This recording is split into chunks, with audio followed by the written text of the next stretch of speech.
ഇന്ന് ഞാൻ ഉച്ചയ്ക്കൊരു ക്ലാസ്സിന് പോയി. അതായത് എല്ലാ പഞ്ചായത്തിലും ദർശിക എന്ന് പറയുന്ന ഒരു ഓഫീസാണ് ദർശികയ്ക്ക്. അതായത് സ്ത്രീകളുടെയും കുട്ടികളുടെയും അവകാശങ്ങൾ അവർക്ക് നേടിക്കൊടുക്കാനും മറ്റ് നിയമസഹായം, കൗൺസിലിംഗ്, ഇത്തരം കാര്യങ്ങളാണ് ദർശികയിലൂടെ ചെയ്യുന്നത്.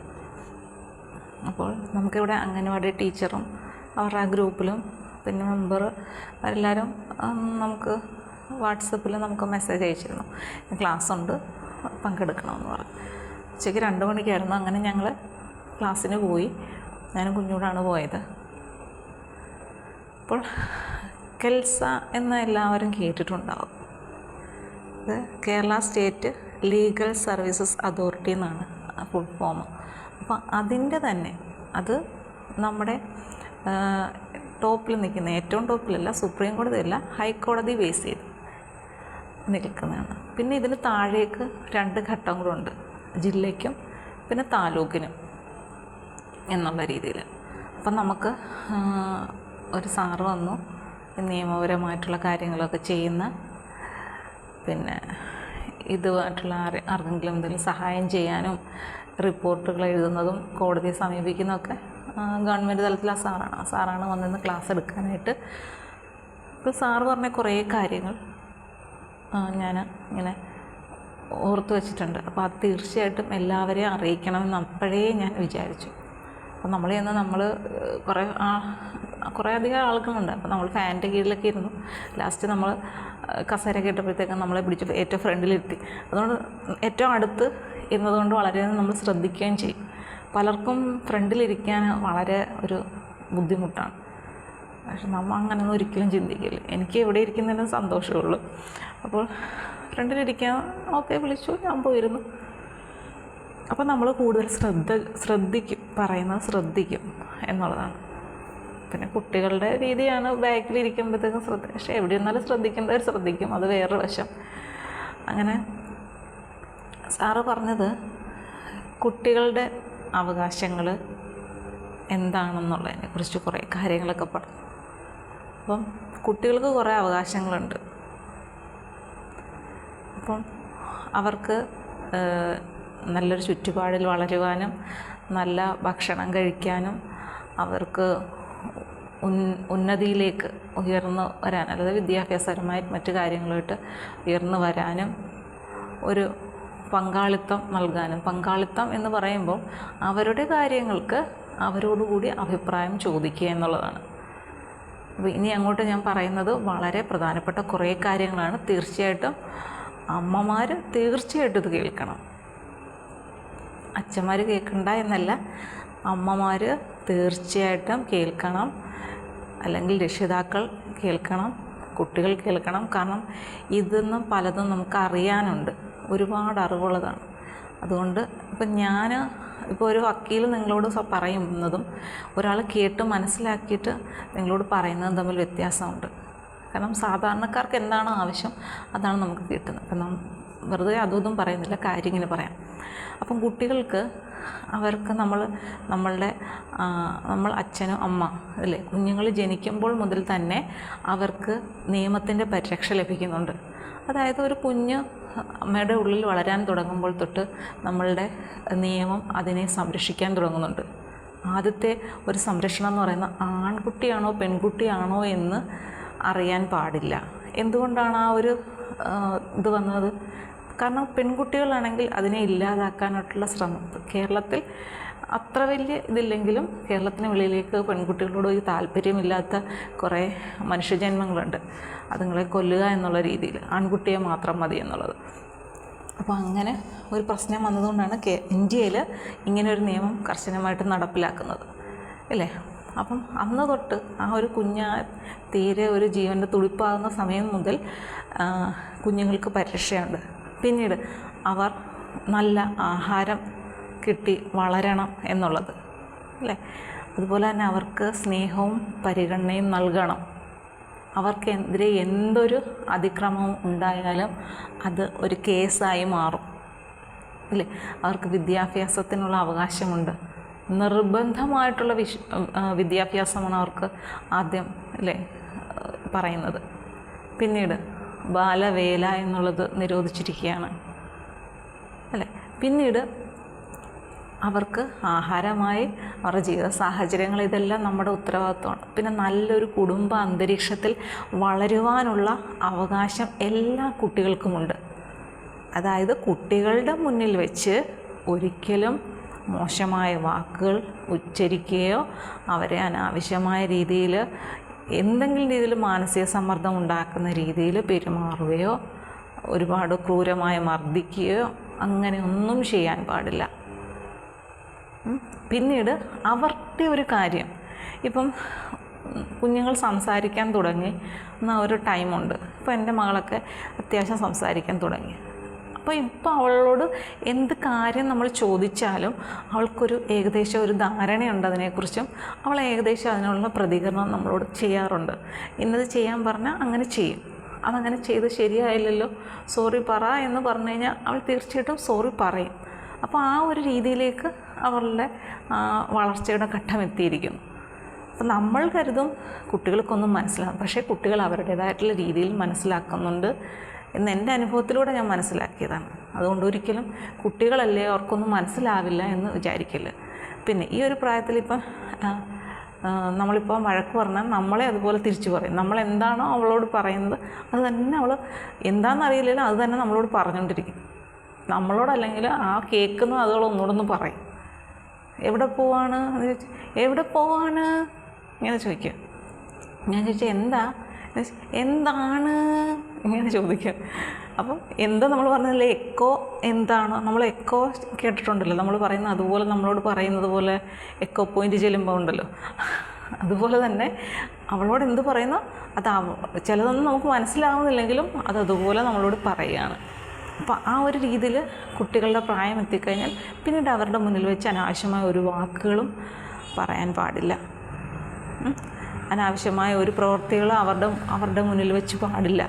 കാരണം അവരതെല്ലാം ഉൾക്കൊള്ളുകയാണ്. അത് പിന്നീട് അവരെ ശാരീരികമായിട്ട് ഉപദ്രവിക്കുന്നു. പിന്നെ പീഡനങ്ങൾ, ഇതെല്ലാം തന്നെ കുട്ടികൾക്ക് എതിരെയുള്ള ഇതെല്ലാം തന്നെ വലിയ വലിയ കുറ്റങ്ങളാണ്.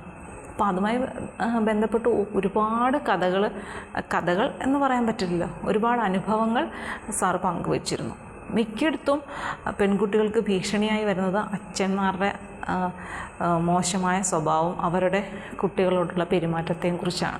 അപ്പോൾ ഓരോ സ്കൂളുകളിലുമൊക്കെ സാറ് ക്ലാസ് എടുത്തിട്ട് സാർ എല്ലാവർക്കും പറയുന്ന നമ്പർ കൊടുക്കും, എഴുതിയെടുത്തു എന്തെങ്കിലും ആവശ്യമുണ്ടെങ്കിൽ. അപ്പോൾ ചിലരൊക്കെ ഇങ്ങനെ കുട്ടികൾ പേപ്പറിലൊക്കെ എഴുതിയിട്ട് കോണ്ടാക്ട് നമ്പർ സാറിൻ്റെ കൊണ്ട് കൊടുക്കും.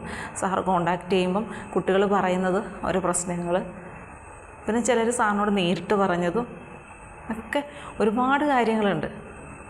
അപ്പം അതെല്ലാം തന്നെയും എന്താണ് ഈ ഭൂമിയിൽ, നമ്മുടെ നാട്ടിൽ, നമ്മുടെ ഈ കേരളത്തിൽ, നമ്മുടെ ഈ ജില്ലയിൽ എല്ലായിടവും നടക്കുന്ന കാര്യം തന്നെയാണ്. അപ്പം അതൊക്കെ നമ്മൾ ശരിക്കും അതിനെക്കുറിച്ച് അറിഞ്ഞിരിക്കണം. പിന്നീട് ഒരു കാര്യം എന്ന് പറയുന്നത്, എവിടെയെങ്കിലും ഇത്തരത്തിൽ കുട്ടികൾക്കെതിരെ ഒരു ലൈംഗികമായിട്ടുള്ള പീഡനമോ എന്തെങ്കിലും ഒരു ശ്രമമോ എന്തെങ്കിലും നടന്നു കഴിഞ്ഞാൽ അത് ആരാണോ അറിയുന്നത് അവരെത്രയും പെട്ടെന്ന് തന്നെ പോലീസിൽ റിപ്പോർട്ട് ചെയ്യണമെന്നുള്ളതാണ്. സാറ് അതിനെക്കുറിച്ച് പറഞ്ഞത് ഒരു സംഭവം എന്ന് പറയുന്നത്, സ്കൂളിലെ ഒരു കുട്ടിക്ക് ഇതുപോലെ വീട്ടിൽ നിന്ന് അച്ഛനോ മറ്റോ അച്ഛൻ്റെ അടുത്തു നിന്ന് ഇങ്ങനൊരു പ്രശ്നമുണ്ടായി. അച്ഛൻ നിരന്തരം പീഡിപ്പിക്കുന്നു എന്നുള്ള ഒരു പ്രശ്നമുണ്ടായിട്ട് ആ കുട്ടി അത് ഒരു പേപ്പറിൽ എഴുതി ക്ലാസ്സിലെ ടീച്ചറിനെ ഏൽപ്പിച്ചു. ടീച്ചർ ഇത് ടീച്ചറിൻ്റെ ഡയറി വെച്ചിട്ട് അതിനെക്കുറിച്ചൊന്നും ഒരു കാര്യം ചെയ്തില്ല, പറഞ്ഞില്ല. അപ്പം സാറ് ക്ലാസ് എടുത്തു കഴിഞ്ഞപ്പോഴത്തേക്കും ഇങ്ങനെ കുട്ടി പറഞ്ഞു, ഞാൻ ഇങ്ങനെ അത് ചെയ്തിരുന്നു. അപ്പോൾ അത് കുട്ടിയുടെ അമ്മയ്ക്കും അറിയാം ഈ ഒരു സംഭവം. അപ്പോൾ പറഞ്ഞു, ഞങ്ങളിതിങ്ങനെ ചെയ്തിട്ട് ആരും തന്നെ അതിനൊരു ഇതും തന്നിട്ടില്ല എന്ന് പറഞ്ഞു. അപ്പോൾ സാറ് പറയാണ്, കാരണം അവരങ്ങനെ പറഞ്ഞെടുത്തോളം കാലം ഇപ്പം കുറേ നാളായിട്ട് ടീച്ചറിനെ അറിയിച്ചിട്ട് ടീച്ചർ അത് പോലീസിലേക്കോ മറ്റോ കംപ്ലൈൻ്റായിട്ട് കൊടുത്തിട്ടില്ല. അപ്പോൾ തീർച്ചയായിട്ടും അതിൻ്റെ പ്രശ്നം ടീച്ചറിനും കൂടെ തന്നെയാണ്. ഈ കുറ്റം ചെയ്ത ആളുടെ അത്രയും തന്നെ പ്രശ്നം ഈ ടീച്ചറിനും ഉണ്ടാകും, ഇത് മറച്ചു വെച്ചു എന്നുള്ളത്. അപ്പം അങ്ങനെയൊക്കെ ഉള്ള ഒരുപാട് സംഭവങ്ങളൊക്കെ സാറ് പറഞ്ഞു. അപ്പം കുട്ടികൾക്കെതിരെ എന്ത് ഇതുണ്ടെങ്കിലും അത് വലിയൊരു പ്രശ്നമാണ്. പിന്നെ സാറൊരു വേറൊരു അനുഭവം കൂടി പറഞ്ഞതെന്ന് പറഞ്ഞാൽ, ഒരു വീട് 2 നില വീടാണ്, തൊട്ടടുത്ത് തന്നെ ഒരു കല്യാണം നടക്കുകയാണ്. അപ്പം ഇവിടെ 2 നില വീട്ടിൽ മുകളിലാരും താമസിക്കുന്നില്ല, താഴെയാണ് വീട്ടിലുള്ളവർ, അച്ഛൻ, അമ്മ, ഒരു മോള്, അങ്ങനെയാണ്. അപ്പോൾ അപ്പുറത്തെ വീട്ടിൽ പിന്നെ കല്യാണം നടന്നപ്പം അവിടെ എല്ലാവർക്കും കൂടെ കിടക്കാനുള്ള സൗകര്യം ഇല്ലാത്തതുകൊണ്ട് അവർ വന്ന് ഇവിടെ കല്യാണം വിളിച്ചപ്പോൾ പറഞ്ഞു, അവിടെ അധികം ആളുകൾ വരും, സ്ത്രീകളെയും കുട്ടികളെയും മാത്രം മുകളിൽ കിടത്താവോ എന്നുള്ള രീതിയിൽ അവർക്ക് വിശ്രമിക്കാനും പറ്റും. അപ്പം ഇത് പറഞ്ഞുണ്ടെങ്കിൽ തന്നെ ആ വീട്ടിലുള്ള ആൾ പറഞ്ഞു, പിന്നെ അത് ശരിയാവില്ല, ഇവിടെ വേണ്ട എന്ന് പറഞ്ഞു.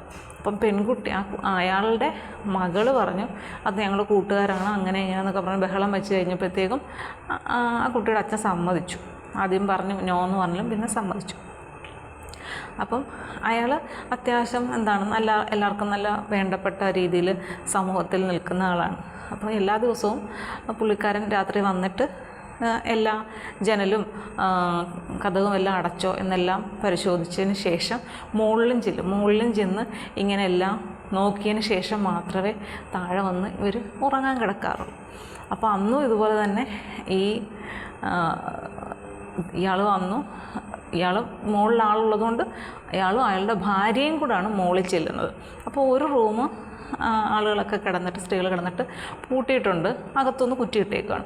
ഒരു റൂം തുറന്ന് കിടക്കുകയാണ്. അപ്പോൾ അതിൽ കുറച്ച് കുട്ടികളാണ് കിടക്കുന്നത്. അപ്പോൾ ഒരു കുട്ടി ഇങ്ങനെ പിന്നെ കട്ടിലിൻ്റെ ഏറ്റവും തുമ്പത്ത് വന്നിട്ട് വീഴാറായി കിടക്കുകയാണ്. അതിന് അധികം പ്രായമുള്ള കുട്ടിയൊന്നും അല്ല, കൊച്ചുകുട്ടിയാണ്. അപ്പം ഇയാളുടെ ഭാര്യയും കൂടെ ചെന്ന് അപ്പോൾ ഇങ്ങനെയാണ് ഇപ്പം വീഴുമെന്നുള്ള അവസ്ഥയിൽ കിടന്നപ്പം ഈ ഭാര്യയുടെ മുന്നിൽ വെച്ച് ഈ ഭർത്താവ് എന്ത് ചെയ്തു, ആ കുട്ടിയെ ഇച്ചിരി അങ്ങോട്ട് നീക്കി കിടത്തുക അതുകൊണ്ട് ചെയ്തു. അങ്ങോട്ട് നീക്കി കിടത്തി, ഭാര്യയുടെ മുന്നിൽ വെച്ചാണ് ചെയ്തത്. എന്നിട്ട് അത് കഴിഞ്ഞു പിറ്റേ ദിവസം ഇയാളെ അറസ്റ്റ് ചെയ്യുകയാണ് ഉണ്ടായത്. കാരണം ആ കുട്ടി ചെന്ന് പറഞ്ഞു രാത്രിയിൽ അവിടുത്തെ ആൾ വന്ന് എന്നെ എൻ്റെ ദേഹത്ത് തൊട്ടു എന്നുള്ള രീതിയിൽ കംപ്ലൈൻ്റ് ആയിട്ട് ഇയാൾ അറസ്റ്റിലായി. ഒന്ന് ആലോചിച്ച് നോക്കിയേ. ഇതുപോലുള്ള ഫേക്കായിട്ടുള്ള കേസുകളൊക്കെ ഒരുപാട് റിപ്പോർട്ട് ചെയ്യുന്നുണ്ട്, ഒരുപാട്. പിന്നെ ചില സ്ത്രീകളുണ്ട്, എന്തെങ്കിലും ഒരു കാര്യം, നമ്മൾ ഹണി ട്രാപ്പ് എന്നൊക്കെ പറയുന്നത് പോലെ അത് വേറൊരു തലമാണെങ്കിലും ചില സ്ത്രീകളുണ്ട് പുരുഷന്മാരെ ഇങ്ങനെയുള്ള കാര്യം പറഞ്ഞ് ചിലപ്പോൾ എന്തെങ്കിലും ഒരു വഴക്കിൻ്റെയോ അല്ല അയൽക്കാർ തമ്മിലൊരു തർക്കം ഉണ്ടായി, ഉടനെ ഇത്തരത്തിലുള്ള ഒരു കേസും കൊടുത്തു. എന്നെ കയറി പിടിച്ചു, എന്നെ ബലാത്സംഗം ചെയ്തു, അല്ലെങ്കിൽ ചെയ്യാൻ ശ്രമിച്ചു, ഇങ്ങനെയൊക്കെ പറഞ്ഞുകൊണ്ട് സ്ത്രീകൾ എന്നൊരു പേരിലറിയപ്പെടുന്ന ജീവികൾ എന്ത് ചെയ്യും, ഇത്തരത്തിലുള്ള കേസുകൾ കൊടുക്കും. അവർക്ക് അപ്പോഴെന്തോ ഒരു ജയം കിട്ടി എന്നുള്ള രീതിയിലാണ്, ആരെയോ തോൽപ്പിച്ചു എന്നുള്ള രീതിയിലാണ് അങ്ങനെയുള്ള സ്ത്രീകൾ പെരുമാറുന്നത്. എങ്കിലും അവർ ആ നിമിഷം ചിന്തിക്കുന്നില്ല, അവർക്കും ഈ ആർക്കെതിരെയാണോ പരാതി കൊടുത്തിരിക്കുന്നത് ആ പുരുഷൻ, അയാൾക്കും ഒരു കുടുംബമുണ്ട്, കുട്ടികളുണ്ട്. താൻ ചെയ്ത ഈ ഒരു ചെറിയ ഒരു നാക്കിൽ ഒരു കള്ളം പറഞ്ഞപ്പോൾ, നാക്കുകൊണ്ടാണല്ലോ ഈ കള്ളം പറയുന്നത്, നാക്കുകൊണ്ട് ഇങ്ങനെ ഒരു ചെറിയ കള്ളം പറഞ്ഞപ്പോൾ ചെറുതല്ലത്, വലിയ രീതിയിലാണ് ഒരു കുടുംബത്തെ ബാധിച്ചത്, അല്ലേ? ഒരുപാട് കേസുണ്ട്. വർഷങ്ങൾക്ക് മുമ്പ് ഇതുപോലെ തന്നെ ഒരു പേഴ്സി ജോസഫ് എന്നോ മറ്റോ ആണ് തോന്നുന്നു ആ സാറിൻ്റെ പേര്, ഒരു ബാങ്ക് ഉദ്യോഗസ്ഥനാണ്. അപ്പം ഈ വായ്പയുമായി ബന്ധപ്പെട്ട ഒരു കാര്യത്തിനൊരു സ്ത്രീ വന്നു. അപ്പോൾ അത് കൊടുക്കില്ല എന്നോ മറ്റോ എന്തോ ഞാൻ കറക്റ്റ് ഓർക്കുന്നില്ല, കൊടുക്കില്ല എന്നുള്ള രീതിയിലായപ്പോഴത്തേക്കും ഈ സ്ത്രീ കുറച്ച് ദേഷ്യമൊക്കെ പെട്ടിട്ട് ഇറങ്ങിപ്പോയി. എന്നിട്ട് എന്ത് ചെയ്തെന്നറിയോ, ഈ സ്ത്രീ ചെന്ന് നേരെ പോലീസ് സ്റ്റേഷനിൽ പരാതി കൊടുത്തു. ഇയാളെ കാണിച്ചു തരാമെന്നൊക്കെ പറഞ്ഞിട്ട് പോയതാണ് വഴക്കിട്ട് വായ്പയുടെ കാര്യത്തിന്. അപ്പോൾ പരാതി കൊടുത്തു, ഇയാൾ കയറി പിടിച്ചു എന്ന് പറഞ്ഞിട്ട്. എന്നിട്ട് അപ്പോൾ തന്നെ പുള്ളി അകത്തുപോയി. ഒരുപാട് നാൾ അതിൻ്റെ കേസും കാര്യങ്ങളൊക്കെ ആയി. പിന്നെ എല്ലാം CCTV, കാരണം കേസ് എന്ന് പറഞ്ഞു കഴിഞ്ഞാൽ, ഈ ഒരു കേസ് എന്ന് പറയുമ്പോൾ തീർച്ചയായിട്ടും മറ്റൊരു തരത്തിലാണ് ഈ കേസിൻ്റെ ഒരു പോക്കെന്ന് പറയുന്നത്. ഒരു സ്ത്രീ പറയുകയാണ് എന്നെ ഒരാൾ കയറി പിടിച്ചു, ഉപദ്രവിക്കാൻ ശ്രമിച്ചു, പീഡിപ്പിച്ചു എന്നൊക്കെ പറഞ്ഞുകൊണ്ട് ഒരു പരാതി കൊടുത്തു കഴിഞ്ഞാൽ ആദ്യകാലങ്ങളിൽ ആ പരാതി അടിസ്ഥാനമാക്കി ഇയാളെ കൊണ്ടുവരും. ഇപ്പോഴെന്ത് ചെയ്യുമെന്നറിയോ? രഹസ്യമൊഴി എന്നുള്ള കാര്യമുണ്ട്.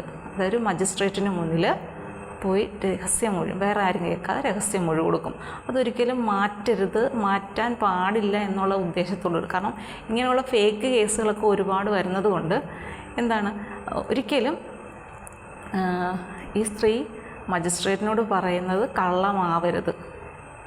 കള്ളമാണ് എന്ന് വന്നു കഴിഞ്ഞാൽ ഈ സ്ത്രീക്കെതിരെ നിയമം തിരിയും. അതുകൊണ്ട് തന്നെയാണ് ഈ തരത്തിലൊരു രഹസ്യമൊഴി രേഖപ്പെടുത്തുന്നത് എല്ലാവരുടെയും ഇങ്ങനെയുള്ള കേസിൽ. അപ്പം അവരാ മൊഴിയിൽ നിന്ന് മാറത്തില്ല. ഇങ്ങനൊരു പ്രശ്നമുള്ളത് കൊണ്ട് ആരും ചെന്ന് കള്ളം പറയുകയില്ല എന്നുള്ള വിശ്വാസത്തിൻ്റെ പുറത്താണ് ഇങ്ങനൊരു സംഭവം കൂടി ഈ കേസിന് വന്നത്. പക്ഷേ എന്ത് മൊഴിയായാലും കള്ളം പറയാൻ തയ്യാറായിട്ടുള്ള ഒരു വിഭാഗം സ്ത്രീകളുണ്ട്. അവരങ്ങനെ തന്നെ ചെയ്യും.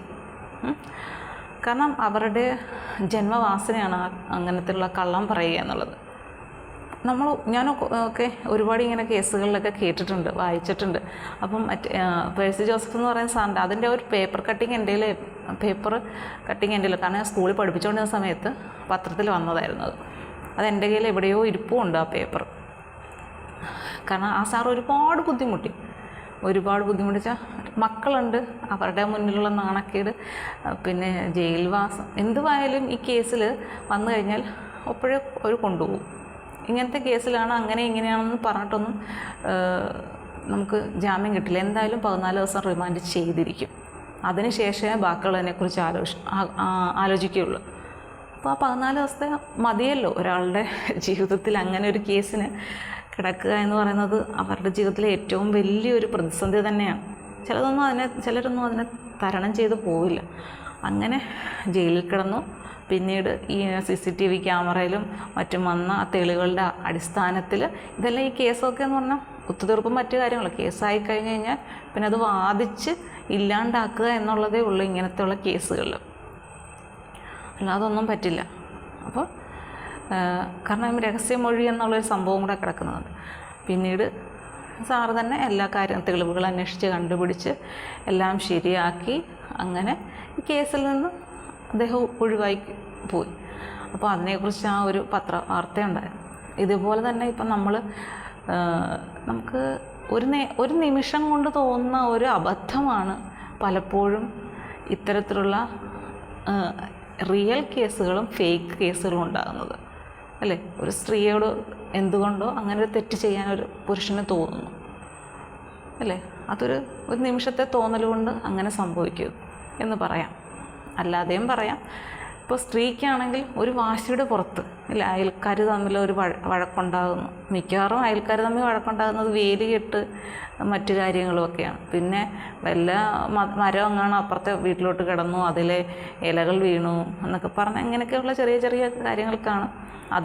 അതിർത്തി തർക്കമാണ് മിക്കപ്പോഴും പ്രശ്നം. അപ്പോൾ എന്താണ്, വാക്കുകൾ ഉപയോഗിക്കും. ആദ്യമേ ചെറിയ വാക്കുകൾ ഉപയോഗിച്ച് തുടങ്ങും. പിന്നെ അത് ചീത്തവിളിയിലേക്കാവും, മോശം വൃത്തികേടുകളിലേക്കാവും. പിന്നെ എന്താണ്, ഉന്തും തള്ളുമാകും. പിന്നെ അടിപിടിയാകും, അല്ലേ? അപ്പോൾ എവിടെയും ഹൈലൈറ്റായിട്ട് നിൽക്കുന്ന ഈ സ്ത്രീകളാണ്. ചില സ്ത്രീകൾ ഇതിലൊന്നും ഇടപെടാൻ പിടിച്ചു മാറ്റാം എന്നുള്ള രീതി. ചില സ്ത്രീകളുണ്ടല്ലോ, പുരുഷന്മാരെക്കാളും അപ്പുറത്തേക്ക് എന്താണ്, താനാണ് എല്ലാം നിയന്ത്രിക്കുന്നതെന്നുള്ള ഭാവത്തിൽ നിന്നിട്ട് മുന്നിലോട്ടിറങ്ങിയിട്ട് വെറുതെ കയറിക്കിടന്ന് ബഹളമാക്കി അത് വളരെ പ്രശ്നമാക്കും. അപ്പോൾ അവരുടെ കയ്യിലേക്ക് ലാസ്റ്റ് കിട്ടുന്ന ഒരു ആയുധം എന്ന് പറയുന്നത് ഇത്തരത്തിലുള്ള കേസുകളാണ്. നേരെ പോവുക, സ്റ്റേഷനിലേക്ക് പോവുക, അങ്ങനെ ചെയ്തു ഇങ്ങനെ ചെയ്യുന്നു പരാതി കൊടുക്കുക. ഈ പാമ്പിടിച്ച മനുഷ്യനെ ഇതൊന്നും അറിയാത്തവനെ ഒരു വഴക്കിൻ്റെ പേരിൽ കൊണ്ടുപോകും. ആരാണ് യഥാർത്ഥത്തിൽ ജയിച്ചത്? ഈ കേസ് കൊടുത്ത സ്ത്രീ ജയിച്ചോ? കാരണം ഈ സംഭവം കണ്ടുകൊണ്ട് നിൽക്കുന്ന പലരും കാണും. എല്ലാവർക്കും അറിയാം അതൊരു കള്ളക്കേസാണെന്ന്. അപ്പം ഈ സ്ത്രീ ഒരു കള്ളിയാണ് എന്ന് എല്ലാവർക്കും മനസ്സിലാവും, അല്ലേ? പിന്നെ ഈ ഒരു സംഭവവുമായി ബന്ധപ്പെട്ട് കേസാകുമ്പോൾ ഇതിങ്ങനെ തന്നെയാണ്. ഇങ്ങനൊരു തർക്കമുണ്ടായി, വഴക്കായി, ഉന്തും തള്ളുമായപ്പോൾ ഇങ്ങനൊരു പരാതി കൊടുത്തതാണ്. ആ സ്ത്രീക്ക് ആ സമൂഹം ഒരു വിലയും കളിപ്പിക്കത്തില്ല. കാരണം സ്വന്തം അഭിമാനത്തെ ആണ് അവിടെ അവർ ഇല്ലാണ്ടാക്കിയത്. ഒരു സ്ത്രീയും പറയാണ് താൻ മറ്റൊരു പുരുഷനാൽ അപമാനിക്കപ്പെട്ടു എന്ന് പറയുന്നത് ഏറ്റവും മോശകരമായൊരു കാര്യമാണ്, വെറുതെ പറയുകയാണ് അല്ലേ. അപ്പം തൻ്റെ അഭിമാനത്തിന് അത്ര വിലയെ കൽപ്പിക്കുന്നുള്ളൂ ആ സ്ത്രീയെ. വെറുതെ ഇങ്ങനെ എടുത്ത് പറയാനായിട്ട് നിസ്സാരമായൊരു കാര്യമാണോ ഒരു സ്ത്രീയെ സംബന്ധിച്ച് തൻ്റെ അഭിമാനം എന്ന് പറയുന്നത്? അല്ല, ഒരിക്കലും അല്ല അല്ലേ. പലപ്പോഴും പല സ്ത്രീകളും ഒരു ബസ്സിൽ പോകുമ്പം ഒന്ന് തോണ്ടുകയോ പിടിക്കുകയൊക്കെ ചെയ്ത് ചിലർ അത് അപ്പോഴേ അങ്ങ് വിട്ടു പോകുന്നത് വേണ്ട, അതല്ലെങ്കിൽ ആ ഒരു സംഭവത്തിൽ നിന്ന് ഒഴിഞ്ഞു മാറി വലിയ പ്രശ്നങ്ങളില്ലാതെ പോകുന്നു. എന്തുകൊണ്ടാണ്? സ്വന്തം അഭിമാനത്തിന് അങ്ങനെ ഒരു കോട്ടം തട്ടാൻ മറ്റൊരാൾ കാരണമായി എന്ന് ഉൾക്കൊള്ളാൻ അവർക്ക് പറ്റില്ല. അങ്ങനെ ഒരു സാഹചര്യം അവരുടെ ജീവിതത്തിൽ അവർ ഉണ്ടാകണമെന്ന് ഒരിക്കലും പ്രതീക്ഷിക്കുന്നില്ല. അങ്ങനെ ചെറിയ രീതിയിലൊരു ബുദ്ധിമുട്ടുണ്ടായാൽ അത് ആരും അറിഞ്ഞ് തൻ്റെ നേരെ ഒരു വിരൽ ചൂണ്ടി വരരുത് എന്നൊക്കെ ഉദ്ദേശിച്ചിട്ടാണ് പല സ്ത്രീകളും ചില കാര്യങ്ങളിൽ വിട്ടുവീഴ്ചയായിട്ട് പോകുന്നത്. വിട്ടുവീഴ്ചയെന്നല്ല, കണ്ടില്ല കേട്ടില്ല എന്ന് വിചാരിക്കുന്നത്. ചിലരെന്ത് ചെയ്യും? ശക്തമായ രീതിയിൽ പ്രതികരിക്കും. അത് നല്ല കാര്യമാണ്. പക്ഷെ ചില സ്ത്രീകൾക്കത് കഴിയുകയില്ല. അതൊക്കെ മുതലെടുക്കുന്ന കുറേ മനുഷ്യരും കാണും. അതൊന്നും ആ സ്ത്രീയുടെ ഒരു കുറ്റമല്ല, അവരുടെ സാഹചര്യം അങ്ങനെ ആയതുകൊണ്ടാവാം. അപ്പോൾ എന്ത് സാഹചര്യത്തിലായാലും എന്തവസ്ഥയിലായാലും ഞാൻ മറ്റൊരാളാൽ അപമാനിക്കപ്പെട്ടു എന്ന് പറയുന്നത് വളരെ മോശമായൊരു കാര്യം തന്നെയാണ്. വെറുതെ പറയേണ്ട കാര്യമില്ല അല്ലേ. അപ്പം എന്ത് വാശിയുടെ പുറത്തായാലും ദേഷ്യത്തിൻ്റെ പുറത്തായാലും അങ്ങനെയൊന്നും ആരുടെയും ജീവിതത്തിൽ കയറി അനാവശ്യമായ കാര്യങ്ങൾ പറഞ്ഞ് അവരുടെ ജീവിതം ഒരിക്കലും തകർക്കരുത്. കാരണം തകരുക എന്ന് പറയുമ്പോൾ ഒരു കുടുംബം മൊത്തമാണ് തകരുന്നത്. അവർക്കും മക്കളുണ്ട്, മക്കൾക്കും ഒരു ഭാവിയുണ്ട് അല്ലേ. ഇപ്പോൾ ഇവർക്ക് തോന്നുന്ന അതേ അസൂയ കുശുമ്പോ ഈ പ്രശ്നങ്ങളുള്ള വേറെ ആരെങ്കിലും ഉണ്ടെങ്കിൽ ഈ പ്രശ്നം വലുതാക്കും. നാളെ അവിടെ ഒരു പെൺകുട്ടി ഉണ്ട്, അതിനൊരു വിവാഹാലോചനയുമായി വരുമ്പോൾ പറയാണ് അതേ ആ പെണ്ണിൻ്റെ അച്ഛൻ മോശക്കാരനായിരുന്നു, ഇങ്ങനെ സംഭവം ഉണ്ടെന്ന് പറഞ്ഞു കഴിഞ്ഞാൽ മിക്കവാറും നല്ല നല്ല ആലോചനകളൊക്കെ മുടങ്ങിപ്പോകും. അതുപോലെ തന്നെ ആൺകുട്ടി ഉണ്ടെങ്കിൽ അവൻ്റെ കല്യാണ സമയത്തും പറയാം ഇതുപോലൊരു പുരുഷൻ അവിടെ ഉണ്ട്, അവൻ അടുത്തുള്ള സ്ത്രീയോട് ഇങ്ങനെ പെരുമാറി കേസായതാണ്, അതുകൊണ്ട് അവിടോട്ടൊരു പെണ്ണിനെ കയറ്റി വിടണ്ട എന്ന് 10 പേര് അല്ലെങ്കിൽ ഒരാൾ പറഞ്ഞാൽ മതി, അവിടെയും പ്രശ്നമായില്ലേ. അപ്പോൾ വാക്കുകളും പ്രവൃത്തികളും എപ്പോഴും ഈ വക കാര്യങ്ങളിൽ വളരെയധികം ശ്രദ്ധ വേണം. ശത്രുക്കളായതുകൊണ്ട് ആ ശത്രുത ഏത് രീതിയിലും ഒരായുധമാക്കി മാറ്റിയെടുക്കാം എന്നൊന്നും വിചാരിക്കില്ല. പിന്നെ ആരുടെയും ജീവിതത്തിൽ അനാവശ്യമായി ഇങ്ങനെയുള്ള പ്രശ്നങ്ങളും ഉണ്ടാക്കരുത്. നിയമം നമുക്ക് കുറേ കാര്യങ്ങൾക്ക് ആനുകൂല്യങ്ങൾ സ്ത്രീകൾക്ക് നൽകുന്നുണ്ടെങ്കിൽ അതിന് കാരണമായിട്ട് ഒരുപാട് വലിയ വലിയ സംഭവങ്ങൾ ഉണ്ടായിട്ടുണ്ട്. അപ്പോൾ അതുകൊണ്ടാണ് നമുക്കിങ്ങനൊരു പരിരക്ഷ നിയമം തന്നിരിക്കുന്നത്. അതൊരിക്കലും ചൂഷണം ചെയ്യരുത്. കാരണം അങ്ങനെ ചൂഷണം ചെയ്യപ്പെട്ടാൽ അത് അർഹിക്കുന്നവർക്ക് അർഹമായ രീതിയിൽ കിട്ടുകയില്ല അല്ലേ. അപ്പം ഈ ഒരു തെറ്റും ചെയ്യാത്ത മനുഷ്യർക്കെതിരെ കള്ളക്കേസ് കൊടുക്കുന്ന സ്ത്രീകളുണ്ടെങ്കിൽ തെറ്റ് ചെയ്ത ആളുകൾ പലപ്പോഴും രക്ഷപ്പെട്ടു പോകും. അതാണ് നിയമത്തിൻ്റെ ഓരോരോ പ്രശ്നങ്ങൾ. അതെന്തുമായിക്കൊള്ളട്ടെ, നമുക്ക് പറയാൻ മാത്രമേ അറിയുള്ളൂ, പറയാൻ മാത്രമേ നമുക്ക് നിവർത്തിയുമുള്ളൂ. ബാക്കിയെല്ലാം ഈ കേൾക്കുന്ന ഓരോ മനുഷ്യരുടെയും മനസ്സ് പോലെ ഇരിക്കും. ഈ കേൾക്കുന്നതെന്ന് പറയുന്നത് ഈ വീഡിയോ കേൾക്കുന്നതെന്നല്ല, മൊത്തത്തിലുള്ള എല്ലാ മനുഷ്യരുടെയും കാര്യമാണ് പറയുന്നത്. അപ്പോൾ അതായിരുന്നു ഒരു കാര്യം എന്ന് പറയുന്നത്. പിന്നീട് അപ്പം കുട്ടികളുടെ സംബന്ധിച്ച് അങ്ങനെയുള്ള കുറേ കാര്യങ്ങളുണ്ട്. പിന്നെ ചില കുട്ടികൾ നിയമത്തിന് എതിരായിട്ട് പ്രവർത്തിക്കുന്ന കുട്ടികളുണ്ട്. നിയമത്തെ അനുസരിക്കില്ല. അതായത് നമ്മളെല്ലാവരും നിയമത്തിന് അടിമകൾ എന്ന് പറയാൻ പറ്റില്ലെങ്കിലും നിയമത്തെ അനുസരിച്ചാണ് നമ്മളെല്ലാവരും ജീവിച്ചു പോകുന്നത്. അപ്പം ചില കുട്ടികളുണ്ട് നിയമത്തിനെതിരായിട്ട് സഞ്ചരിക്കുന്നത്. അതായത് സിഗരറ്റ് വലിയിലൊക്കെ തുടങ്ങിയിട്ട് കള്ളുകുടി, പിന്നെ കഞ്ചാവ്, മയക്കുമരുന്ന് വിൽപ്പന അല്ലേ, ഉപയോഗം, ഇതെല്ലാം ആയിട്ടുണ്ട്. അപ്പോൾ സാറ് പറഞ്ഞ ഒരു കാര്യം എന്ന് പറഞ്ഞാൽ ചെറിയൊരു കുട്ടിയാണ്, സ്കൂളിൽ പഠിക്കുന്ന 9-ലോ മറ്റോ ആണ് പഠിക്കുന്നത്.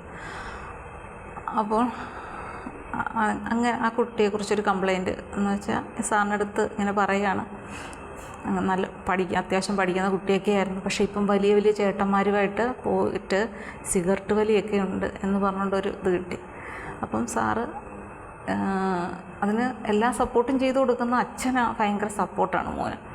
അപ്പോൾ സാറിങ്ങനെ കൊച്ചൻ്റെ വീടിന് തിരക്കി ചെല്ലുമ്പോൾ അയാളുടെ അച്ഛനാണ് അവിടെ ഉള്ളത്. അപ്പോൾ അച്ഛൻ സാറിനെ കുറേ ചീത്തയൊക്കെ പറഞ്ഞ് അവനങ്ങനെ ചെയ്യുന്നത് നിങ്ങൾക്ക് വല്ലതും ഇതുണ്ടോ, കോടതിയിൽ നിന്ന് വന്നതാണെന്ന് പറഞ്ഞിട്ട് അങ്ങനെയൊന്നുമില്ല. അയാൾ സർവ്വസമയം വെള്ളം അടിച്ച് ഇങ്ങനെ നടക്കുന്ന മനുഷ്യനാണ്. അപ്പോൾ അയാൾ സാറിനെ ഒരുപാട് ചീത്തയൊക്കെ പറഞ്ഞിട്ട് സാറ് അങ്ങ് പോകുന്നു. അപ്പം അടുത്ത് നിന്ന് ഒരു അമ്മയോട് വിളിച്ചിട്ട് പറഞ്ഞു, സാറേ അയാളോട് സംസാരിച്ചിട്ട് കാര്യമില്ല, അവൻ ഇന്ന സമയത്ത് കാണും, സാറ് വാ എന്ന് പറഞ്ഞു. അങ്ങനെ സാറ് ചെന്നു, ആ സമയം നോക്കി ചെന്നു. അയാളില്ലായിരുന്നു. പിന്നെ വിളിപ്പിച്ചു. കൊച്ചൻ വന്നിട്ട് ഭയങ്കര ചീത്ത പറച്ചിലാണ് സാറിനെ. കാരണം ആ കൊച്ചനല്ല, ആ കൊച്ചൻ ഉപയോഗിക്കുന്ന ഡ്രഗ്സ് മറ്റുമാണ് സാറിനോട് ഇത്രയും ചീത്ത വാക്കുകൾ പറയുന്നത്. ലാസ്റ്റ് അവനെ എങ്ങനെയെങ്കിലും നമ്മൾ കൊണ്ടുപോകുമെന്ന് വന്നപ്പോൾ ഇവനൊരു തെങ്ങിലോട്ട് അങ്ങ് വലിഞ്ഞ് കയറിയിട്ട് അവിടെ നിന്നുകൊണ്ട് സാറിനെ ചീത്ത പറയാണ്. ഇറങ്ങാൻ പറഞ്ഞിട്ട് ഇറങ്ങത്തില്ല. ലാസ്റ്റ് അവൻ ഭീഷണി മുടക്കി, മുകളിൽ നിന്ന് ഞാൻ ചാടുമെന്ന്. അപ്പോൾ പിന്നെ സാറിന് ഒന്നും ചെയ്യാൻ പറ്റും. കാരണം അങ്ങനെയൊക്കെ ചെയ്തു കഴിഞ്ഞാൽ സാറിനെതിരെ കേസ് വരുമല്ലോ.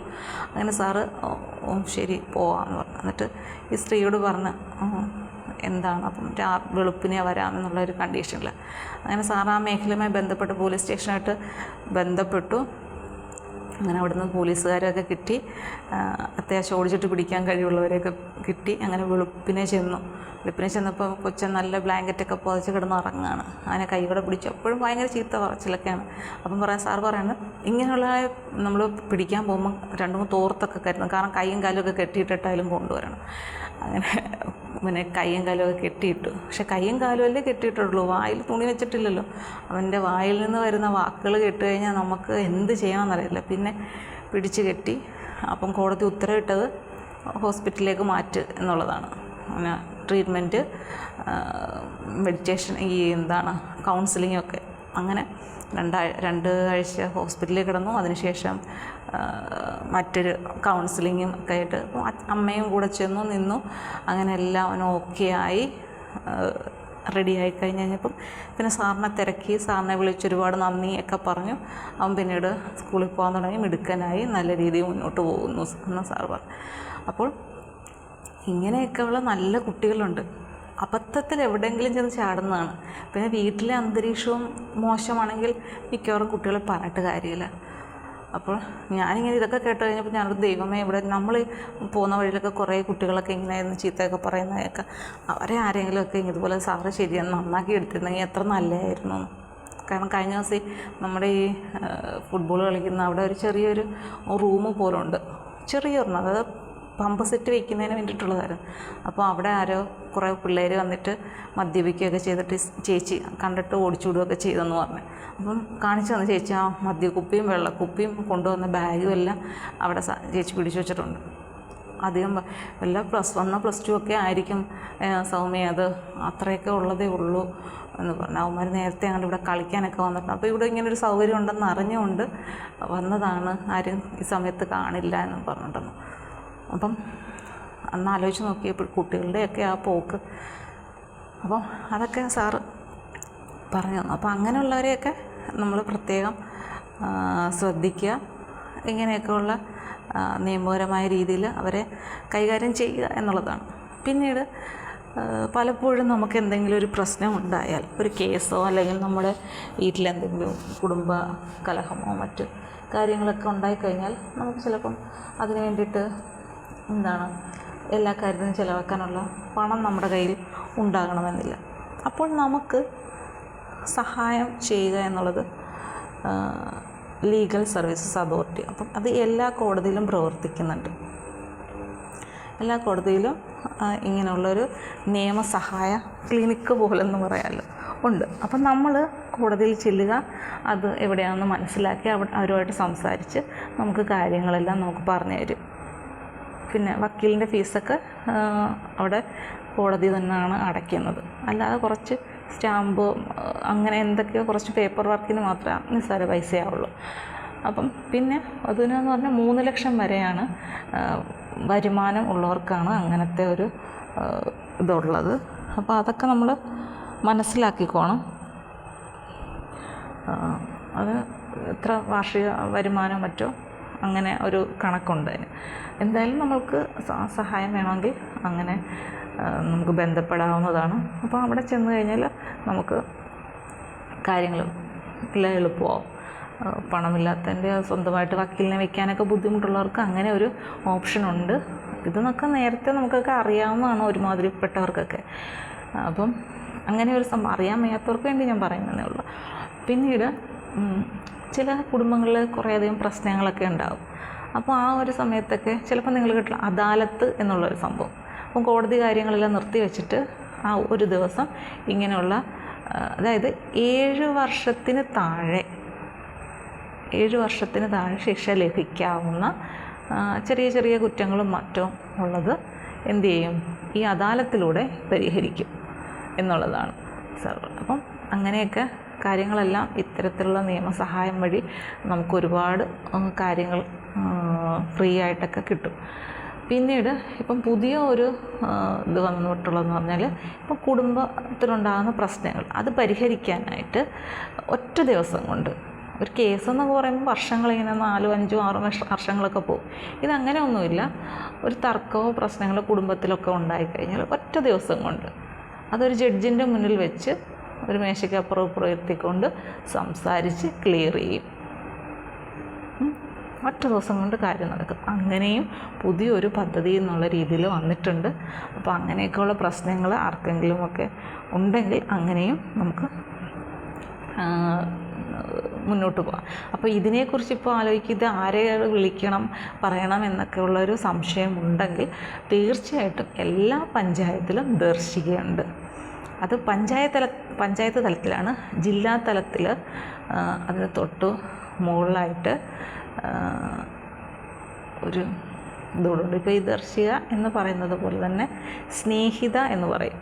അത് ജില്ലാ തലത്തിലാണ്. എല്ലാ ജില്ലയിലും സ്നേഹിതയ്ക്ക് ഒരു ഓഫീസും അവിടെ അത്യാവശ്യം 1-2 ദിവസം താമസിക്കാനുള്ള സൗകര്യങ്ങളും ഒക്കെ ഉള്ള ഒരു കേന്ദ്രമാണ്. പഞ്ചായത്തിൽ അങ്ങനെയല്ല. പഞ്ചായത്ത് നമുക്ക് പ്രശ്നങ്ങൾ സംസാരിക്കാനും അത്യാവശ്യം കൗൺസിലിങ്ങിനും ഒക്കെയാണ് MSW ഒക്കെ പാസ്സായിട്ടുള്ളവരാണ്. മറ്റേത് സൈക്കോളജിസ്റ്റും ഒക്കെ ആണോ അവിടെ നമുക്ക് കാര്യങ്ങളൊക്കെ പറഞ്ഞു തരുന്നത്. അപ്പോൾ അങ്ങനെയും നമുക്ക് നോക്കാം. എന്നാൽ അധികം ചിലവില്ല. അങ്ങനെയൊക്കെ ഉള്ള എന്തെങ്കിലും പ്രശ്നങ്ങളുണ്ടെങ്കിൽ അതെന്ത് നിങ്ങളുടെ കുടുംബത്തിലെ പ്രശ്നമാണ്, അല്ലെങ്കിൽ നമ്മുടെ ഇത്തരത്തിലുള്ള പീഡനങ്ങളോ അങ്ങനെ എന്തും ആയിക്കോട്ടെ, അതെല്ലാം നമുക്ക് ഏറ്റവും അടുത്ത് നമുക്ക് ചെയ്യാമെന്ന് വെച്ചാൽ നമ്മുടെ എല്ലാ വാർഡിലും ഒരു പഞ്ചായത്ത് മെമ്പറുണ്ട്. പഞ്ചായത്ത് മെമ്പറിനെ കോണ്ടാക്ട് ചെയ്താൽ നമുക്ക് അവരോട് പറഞ്ഞില്ലെങ്കിലും ഈ ദർശികയിലെ ആൾക്കാരുടെ നമ്പർ കിട്ടും, കൗൺസിലർമാർ. അപ്പോൾ അവരോട് സംസാരിച്ച് നമുക്ക് കാര്യങ്ങളുമായിട്ട് മുന്നോട്ട് പോകാം. അപ്പോൾ അങ്ങനെയും നമുക്കൊരു ഓപ്ഷനുണ്ട്. അല്ലാതെ നേരിട്ട് എവിടെ ചെല്ലണം എന്ത് ചെയ്യണം എന്നൊക്കെ ആരും അങ്ങനെ ഒരു ബുദ്ധിമുട്ട് വേണ്ട. ഇങ്ങനെയും നമുക്ക് പോകാൻ തർക്കങ്ങളൊക്കെ കുറേയൊക്കെ പരിഹരിച്ച് പ്രശ്നങ്ങളൊന്നും ഇല്ലാതെ കുടുംബപരമായിട്ടുള്ള പ്രശ്നങ്ങളൊക്കെ ഇതുവഴി സംസാരിച്ച് ഒത്തുതീർപ്പോ പരിഹാരമോ ഒക്കെ ഉണ്ടാക്കാം. അങ്ങനെ ഒരു കാര്യമുണ്ട്. പിന്നീട് ഈ സ്ത്രീധനം വാങ്ങുന്നതും കൊടുക്കുന്നതും എല്ലാം കുറ്റമാണ്. അപ്പം ഇതൊക്കെ നമ്മളത് കോടതിക്ക് വെളിയിൽ വെച്ച് തീർക്കേണ്ട കാര്യമാണ്. ഇപ്പം ഡിവോഴ്സ് എന്നുള്ള രീതിയിൽ പോവുകയാണെങ്കിൽ, ഇപ്പം ഡിവോഴ്സ് എന്ന് പറയുമ്പം എത്ര നാൾ പിരിഞ്ഞിരിക്കുന്നു, അത് മ്യൂച്വൽ ആണെങ്കിൽ എളുപ്പവും കുറച്ചുകൂടെ എളുപ്പം, അല്ലെങ്കിൽ അതും ഇങ്ങനെ ഒരുപാട് നാൾ നീണ്ടുപോകും.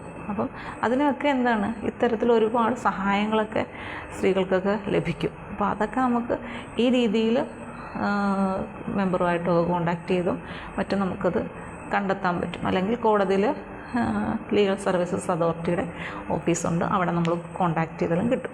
പിന്നെ നമ്മളിപ്പോൾ ഒരു വീട്ടിലേക്ക് വിവാഹം ചെയ്ത് കൊണ്ടുവന്നു, ഭർത്താവിന് വരുമാനമുണ്ട്, പക്ഷേ വീട്ടിലെ സാഹചര്യങ്ങൾ, അതായത് ഭർത്താവിൻ്റെ അച്ഛൻ, അമ്മ, പെങ്ങൾ അല്ലെങ്കിൽ ഭർത്താവ് ഇവരെല്ലാവരും കൊണ്ടുവന്ന പെൺകുട്ടിയോട് മോശമായി പെരുമാറുന്നു, ആഹാരമില്ല, വസ്ത്രമില്ല, വെള്ളമില്ല, സമയത്ത് ഒരു കാര്യങ്ങളും ആഹാരം എടുക്കുന്നതിന് പ്രശ്നം, കുഞ്ഞുങ്ങളുണ്ട്, അവർക്ക് യഥാവിധത്തിൽ ചിലവിന് തരുന്നില്ല, അങ്ങനെയൊക്കെയുള്ള ഒരുപാട് പ്രശ്നങ്ങൾ നേരിടുന്ന ഒരുപാട് സ്ത്രീകൾ അമ്മമാരൊക്കെ ഉണ്ട്.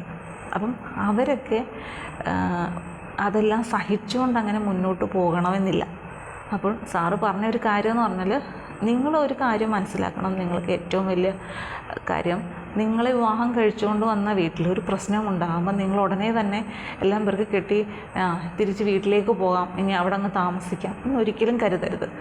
നിങ്ങളെ വിവാഹം കഴിച്ചുകൊണ്ട് വന്നേക്കുന്ന വീടാണ് നിങ്ങളുടെ വീട്, അത് നിങ്ങളുടെ വീടാണ്. അപ്പം നിങ്ങൾക്കാണ് അവിടെ അവകാശം. ബാക്കിയുള്ളവർക്ക് അവകാശമില്ല എന്നില്ല, നിങ്ങൾക്ക് അവിടെ അവകാശമുണ്ട്. അപ്പോൾ എന്തെങ്കിലും ഒരു പ്രശ്നം വന്നാൽ അങ്ങനെ എടുത്ത് ചാടി പോകരുത്. നിങ്ങൾക്ക് അത്ര ബുദ്ധിമുട്ടുണ്ടെങ്കിൽ പ്രൊട്ടക്ഷൻ ഓർഡർ വാങ്ങിക്കാം. അതിനും ഈ വക രീതിയിൽ നമുക്ക് പോകാവുന്നതാണ്. ഒന്നുകിലും മെമ്പറിനോട് ചോദിച്ചു പോകാം. അപ്പോൾ അത് താഴെ തട്ടിൽ നിന്നാണ്, അങ്ങനെ പോകാം. സന്ദർശിക വഴി അങ്ങനെ ചെയ്യാം. ഇല്ലെങ്കിൽ കോടതിയിൽ പോകാം. അവിടെ ഓഫീസുണ്ട്. കെൽസയുടെ അല്ല, അത് കേരളയാണ് പറയുന്നത്. അതിൻ്റെ തൊട്ട് താഴെയുള്ള ഇതിലാണ് വരുന്നത്. അപ്പം ലീഗൽ സർവീസസ് അതോറിറ്റിയുടെ ഓഫീസുണ്ട്, എല്ലാ കോടതിയിലുണ്ട്. അപ്പോൾ അവിടെ ചെന്നിട്ട് നമ്മുടെ കാര്യങ്ങൾ പറഞ്ഞിട്ട് അങ്ങനെ ചെയ്യാം.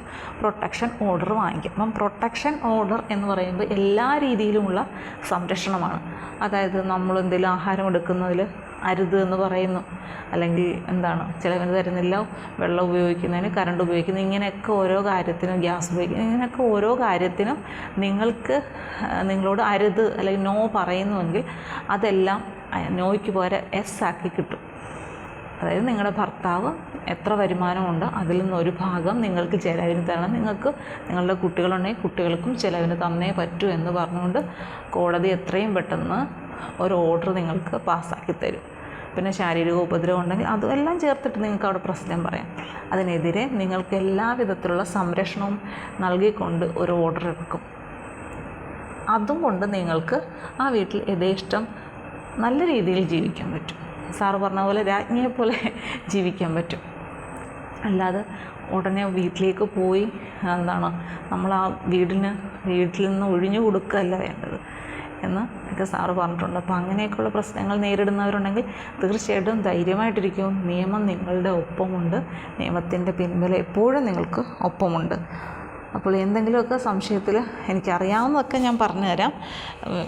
കമൻ്റായിട്ട് അയച്ചു കഴിഞ്ഞാൽ എനിക്ക് കുറച്ചധികം കാര്യങ്ങളൊക്കെ ഏകദേശം എല്ലാ മേഖലയെക്കുറിച്ചും ഞാൻ അറിയാൻ ശ്രമിക്കാറുണ്ട്. ഇതെന്നല്ല, എല്ലാ മേഖലയെക്കുറിച്ചും. കാരണം നമ്മളൊരു സാമൂഹ്യ ജീവിയാണല്ലോ. നമ്മൾ സമൂഹത്തിൽ ജീവിക്കുന്ന ഒരു വ്യക്തിയാകുമ്പം ഏകദേശം എല്ലാ കാര്യത്തെക്കുറിച്ചും കുറേശ്ശെയൊക്കെ അറിവ് വേണം. അല്പജ്ഞാനം അപകടമാണ് എങ്കിലും അത്യാവശ്യം നമ്മൾ അറിഞ്ഞിരിക്കണം. അപ്പോൾ എനിക്കറിയാവുന്ന കാര്യങ്ങളൊക്കെ ആണെങ്കിൽ ഞാൻ പറയാം. ഞാൻ പിന്നെ എന്തെങ്കിലുമൊക്കെ സംശയം ഉണ്ടെങ്കിൽ ആരോടെങ്കിലുമൊക്കെ ചോദിച്ച് അതൊന്ന് ക്ലിയർ ചെയ്ത് പോകാൻ ഇഷ്ടപ്പെടുന്ന ഒരു വ്യക്തി കൂടിയാണ്. കുറച്ച് പുസ്തകങ്ങളും മറ്റു കാര്യങ്ങളൊക്കെ എൻ്റെ കയ്യിലുണ്ട്. അപ്പം നമുക്കറിയാവുന്ന കുറച്ച് സാറുമാരും ഒക്കെ ഉണ്ട്. അപ്പോൾ അങ്ങനെ എന്തെങ്കിലും വേണമെങ്കിൽ ഞാൻ ചെറിയ ഹെൽപ്പുകളൊക്കെ ചെയ്തു തരാം. ആരും വിഷമിക്കേണ്ട. നിയമത്തിൻ്റെ പിൻബലം എല്ലാവർക്കുമുണ്ട്. സ്ത്രീകൾക്ക് മാത്രമല്ല, പുരുഷന്മാർക്കും സംഘടനകളുണ്ട്. കാരണം ഞാൻ അതിനെക്കുറിച്ച് പറഞ്ഞില്ലല്ലോ. അപ്പോൾ അതുകൂടെ പറഞ്ഞില്ലെങ്കിൽ പുരുഷന്മാരോർക്കും ഇതെന്താണ് സ്ത്രീകൾക്ക് മാത്രമായിട്ട്. പുരുഷന്മാർക്കുമുണ്ട്. അത് ഞാൻ പത്രം വഴിയാണ് അറിഞ്ഞത്. പക്ഷേ അങ്ങനെ ഒരു സംഘടനയുണ്ട്. കാരണം ഇങ്ങനെയുള്ള ഫേക്കായിട്ടുള്ള ന്യൂസുകൾ, അതായത് സ്ത്രീകളെ പീഡിപ്പിച്ചു എന്നും പറഞ്ഞുകൊണ്ട് സ്ത്രീകളെ കൊണ്ടുപോയി ഫേക്കായിട്ട് കേസ് കൊടുത്തിട്ട് ജയിലിൽ കിടക്കേണ്ടി വന്ന ഒരുപാട് പുരുഷന്മാരുണ്ട്. അപ്പോൾ അവരുടെ ഭാര്യമാർ, പെങ്ങന്മാർ, അമ്മമാർ, അങ്ങനെയുള്ളവരെല്ലാവരും കൂടെ ചേർന്നുകൊണ്ട് നിയമത്തിൻ്റെ ഇതിലും ഒരു സംഘടന ഉണ്ടാക്കിയിട്ടുണ്ട്. അതെനിക്ക് തോന്നുന്നു എറണാകുളം ബേസ് ചെയ്തിട്ടുള്ള ഒരു സംഘടനയാണ്. അപ്പം നമ്മളതിൽ അംഗമായി കഴിഞ്ഞാൽ നമുക്ക് കുറേ കാര്യങ്ങൾ അതിനെക്കുറിച്ച് പറയുന്നുണ്ട്. അപ്പോൾ അങ്ങനെയും കുറേ കാര്യങ്ങൾ ഒരു തെറ്റും ചെയ്യാതെ കുറേ പുരുഷന്മാരെ ബലിയാടുകളാക്കുന്നവർക്കെതിരെയും കുറേ കാര്യങ്ങൾ ചെയ്യാനുണ്ട്. പുരുഷന്മാരെ നിങ്ങളും പേടിക്കേണ്ട, നിങ്ങൾക്കും അങ്ങനെ ഒരു സംഘടനയുണ്ട്. അതിനെക്കുറിച്ച് സെർച്ച് ചെയ്തൊക്കെ നോക്കിക്കഴിഞ്ഞാൽ നമുക്ക് അതിൻ്റെ ഡീറ്റെയിൽസ് കിട്ടും. ഓക്കെ, അപ്പം ഇതൊക്കെയാണ് പൊതുവെ സാറ് പറഞ്ഞിട്ടുള്ള അത്യാവശ്യം കാര്യങ്ങൾ. എല്ലാ കാര്യങ്ങളെക്കുറിച്ചും ഏകദേശം സ്ത്രീകളുടെയും കുട്ടികളുടെയും കാര്യങ്ങൾ പറഞ്ഞിട്ടുണ്ട്. അമ്മമാർ, നിങ്ങളാണ് മക്കളെ കൂടുതലായിട്ട് ശ്രദ്ധിക്കേണ്ടത്. അത് നമ്മളെപ്പോഴും മനസ്സിൽ കരുതി മുന്നോട്ട് പോവുക. ഓക്കെ.